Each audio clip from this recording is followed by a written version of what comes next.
All right, we're going to jump right into this. And instead of me giving you a big intro, I want you to hear from the man himself, the prophet Jeremiah. So get this. The prophet Jeremiah, a man of God, looks up to heaven and says, "O Lord, you have deceived me, and I was deceived." He's flat out accusing God of tricking him. And yeah, he doesn't stop there.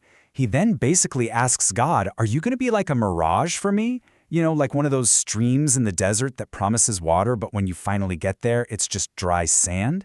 He's questioning God's reliability.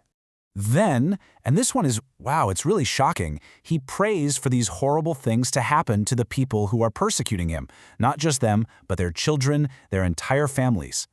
So that's the big question here, right? How on earth could a prophet of God say that stuff and not, get hit by a lightning bolt?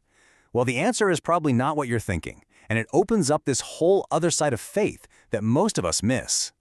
So these really raw, super emotional prayers, they pop up in 6 different spots in the book of Jeremiah. And what they do is give us this completely unfiltered look into the mind of a guy who is just at his absolute breaking point, thanks to all the rejection and persecution he's facing. Okay, so there's a name for these prayers. They're called the Confessions of Jeremiah. But honestly, that's a terrible name for them. It's super misleading. Because when you and I hear the word confession, we think, okay, what did he do wrong? But that's not what's happening. Jeremiah isn't admitting to a sin. He's doing something completely different. So to really get to the bottom of this, we've got to kind of shift our perspective. We need to reframe what we're actually hearing when he prays like this. He's not confessing. The word we're looking for is lamenting. And a lament is this specific, totally legit form of prayer where you just let it all out. You pour your heart out to God and you hold nothing back. Not your pain, not your anger, not even your accusations. And you might think, wow, that sounds pretty out there, but it wasn't. Not at all. In fact, get this.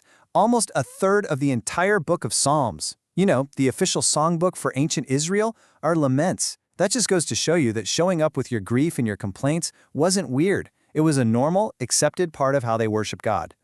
So not only was this a common practice, but Jeremiah himself wasn't some kind of rebel. He was actually part of this long, really rich tradition of, righteous people arguing with God. I mean, think about it. You've got Abraham bargaining with God to save Sodom. You've got Moses, who literally talks God out of destroying the Israelites. The entire book of the prophet Habakkuk is basically just one long argument with God about why the world is so unfair. And then there's Job, who straight up accuses God of being his enemy. This stuff is all over the place. And the key here is that this was never seen as a lack of faith. It was the opposite. It was a sign that you were so deep in the relationship that you could be brutally honest.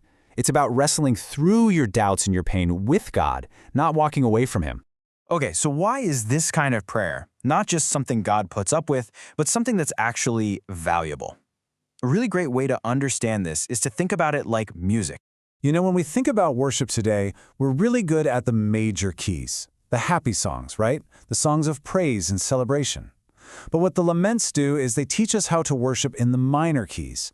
They show us how to connect with God when we're going through grief or disaster, when we have to be painfully honest. Basically, they give us permission to be real about our pain.